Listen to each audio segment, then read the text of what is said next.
नमस्कार दोस्तों, कहानी संग्रह में आपका स्वागत है। मेरा नाम राहुल है। मेरी शादी को अभी 3 महीने ही हुए हैं। मेरी पत्नी पूजा बहुत सुंदर है। आमतौर पर जैसा लड़कियों का स्वभाव होता है, पूजा बिल्कुल उसके विपरीत थी। मेरी पत्नी बहुत कम बोलती थी। उसका स्वभाव ही कुछ ऐसा था, थोड़े अलग स्वभाव की है। अभी शादी को सिर्फ 3 महीने ही हुए हैं, तो मैं कोशिश कर रहा हूँ उसे समझने की। मैंने कई बार चाहा कि उससे बहुत बातें करूं, लेकिन फिर मैं उसे देखकर चुप हो जाता। फिर मैंने सोचा कि वह जैसी है उसे वैसी ही रहने देता हूँ, बदलने की कोशिश नहीं करता हूँ। बस फिर धीरे धीरे उसकी यही बातें मुझे अच्छी लगने लगी। कभी कभी जब मैं ऑफिस से समय पर नहीं आ पाता, तब भी बस वह सिर्फ यही पूछती है, आज लेट हो गए। मेरे ऑफिस के काम और बाकी बातों के बारे में वह कभी नहीं पूछती थी। पूछने पर वह कहती थी कि मैं ऐसी ही हूँ, मुझसे ज्यादा बातें होती नहीं है। मेरी पत्नी के साथ मैं बहुत खुश था। हमारी जिंदगी अच्छे से चल रही थी, लेकिन फिर कुछ ऐसा हुआ कि जिसने मेरी जिंदगी में हलचल मचा दी। आस पड़ोस में रहने वाले लोगों को उनके घर से ज्यादा पड़ोसी के घर में क्या हो रहा है, इसकी चिंता रहती है। मेरे पड़ोस में भी मेरा एक दोस्त रहता है, लेकिन वह मेरे साथ काम नहीं करता क्योंकि मेरी पत्नी इतना ज्यादा बातें नहीं करती। इस कारण वह पड़ोस के लोगों से ज्यादा दोस्ती या मेल मिलना नहीं बन पाती। मेरे दोस्त की भी शादी हो चुकी है। वह भी वहाँ अपनी पत्नी के साथ रहता है। एक दिन सुबह जब मैं ऑफिस में जा रहा था, तब उसने मुझे रोक कर कहा, और राहुल, क्या हाल है? थोड़ी बहुत बात करने के बाद वह बोला कि आजकल तेरे घर बहुत सामान आ रहा है, रोज एक डिलीवरी बॉय आता है। उस समय मैंने उसकी बात पर ज्यादा ध्यान नहीं दिया। मैंने कहा कि कुछ मंगवाया होगा पूजा ने, बाहर जाना उसे पसंद नहीं था, तो शायद वो घर पर ही घर की चीजें मंगवाती होगी। मैं ऑफिस चला गया और उस बात को जैसे मैं भूल ही गया। घर वापस आकर मैं पूजा से इसके बारे में बात करना भी भूल गया। सच कहूँ तो उस समय मुझे लगा कि इसके बारे में क्या पूछना, लेकिन जैसा कि मैंने कहा, आपके घर में क्या हो रहा है यह आपसे ज्यादा पड़ोसियों को पता होता है। मेरा वह दोस्त मुझे 3 दिन बाद फिर रोककर यही बात करता है। इस बार उसका तरीका पहले से कुछ ज्यादा अलग था। उसने मुझसे कहा, राहुल, वह डिलीवरी बॉय पहचान का है क्या? रोज दोपहर आता है। इस बार मुझे थोड़ा सा एहसास हुआ कि आखिर वह कहना क्या चाह रहा है।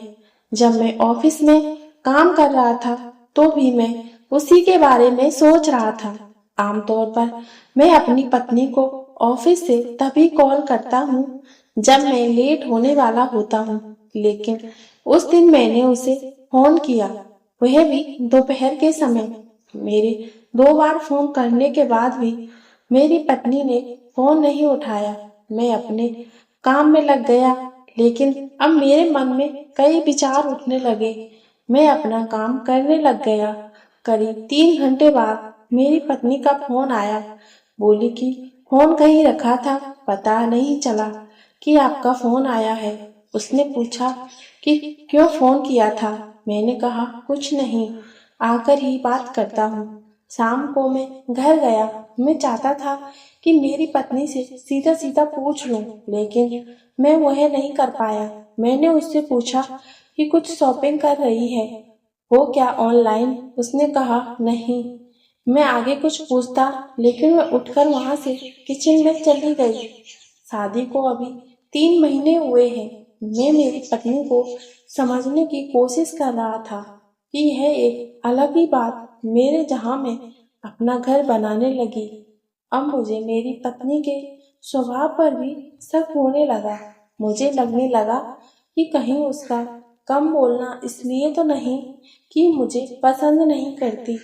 शादी अरेंज मैरिज थी, कहीं ऐसा तो नहीं कि मुझसे शादी ही नहीं करना चाहती थी।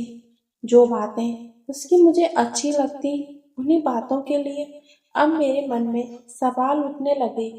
यह सवाल मेरे ही नहीं बल्कि आस पड़ोस के लोगों के मन में भी होंगे। मेरा अब ऑफिस में काम करने में मन नहीं लग रहा था। मैंने सोचा नहीं था कि मुझे ऐसा कुछ करना पड़ेगा। मैंने फैसला किया कि मैं ऑफिस से जल्दी घर आ जाऊंगा। उस दिन मैं मेरी पत्नी को बिना बताए ऑफिस से दोपहर को निकल गया। मैं सीढ़ियों से अपने फ्लैट की ओर जा रहा था और सोच रहा था कि जो मैं सोच रहा हूँ ऐसा कुछ भी ना हो। मैं अपने फ्लैट के दरवाजे पर पहुंचने ही वाला था कि तभी मेरे घर से एक लड़का निकला जो कि डिलीवरी बॉय था और सीढ़ियों से नीचे जाने लगा। लड़का करीब 20 साल का होगा। अब मैं वहीं सीढ़ियों पर सोच में पड़ गया। बाकी थोड़ी सी सीढ़ियां मुझसे चढ़ी नहीं जा रही थी। अब मैंने सोचा था कि आज हाँ ना में ही आज पूरी बात होगी। मैं अपने फ्लैट के दरवाजे पर पहुंचा और बेल बजाई। दरवाजा खुला, लेकिन दरवाजा मेरी पत्नी ने नहीं बल्कि किसी और ने खोला, वह भी करीब एक 43 साल की महिला ने। अंदर से मेरी पत्नी ने मुझे देखा और कहा कि अरे, आप आज इतनी जल्दी आ गए, आपकी तबीयत तो ठीक है।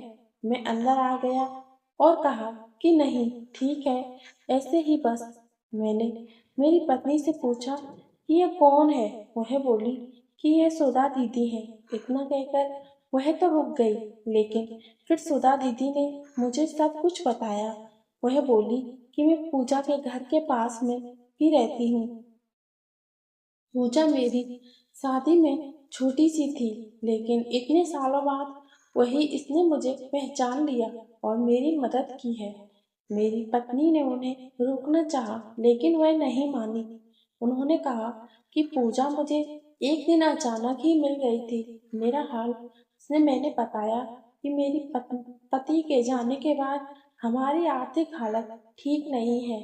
मेरा बेटा पढ़ाई में अच्छा था, लेकिन डिलीवरी बॉय का काम करने पर मजबूर हो गया है। पूजा ने उसकी कॉलेज की फीस भरी और उसे पढ़ाती भी है। कभी कभी मैं भी आ जाती हूँ उसके साथ। सोचा था कि मैं आपसे मिलूं, लेकिन मेरा एक छोटा सा टिफिन सेंटर भी है, इसलिए घर जाकर खाना बनाना पड़ता है। आपसे मिलना नहीं हो पाया कभी। मैंने उनसे कहा कि इसने कभी बताया नहीं ऐसा कुछ। वह बोली ऐसी ही है, इसके मुंह से कुछ निकलवाना बहुत बड़ा काम है। ज्यादा बोलती नहीं है, लेकिन इसके दिल में बहुत कुछ रहता है। उनकी ये बातें मुझे सीधे लगी। मैंने भी आखिर कुछ और ही सोचा था। उनके जाने के बाद मैं पूजा से बात की और कहा कि तुमने कभी बताया नहीं। वह बोली कि क्या बताती, जीवन है, ये सब तो होता ही रहता है। हम क्या किसी की मदद करेंगे, सब करने वाला तो वह है। मेरी पत्नी को मैं समझ गया था, लेकिन अब मैं कोशिश करता हूँ उसे ज़्यादा से ज़्यादा बात करने की। दिन भर क्या किया ये जरूर उससे पूछता हूँ। दोस्तों, उम्मीद करती हूँ आपको हमारी कहानी पसंद आई होगी। अगर कहानी पसंद आई है तो वीडियो को लाइक करें और चैनल पर नए हो तो चैनल को सब्सक्राइब करें।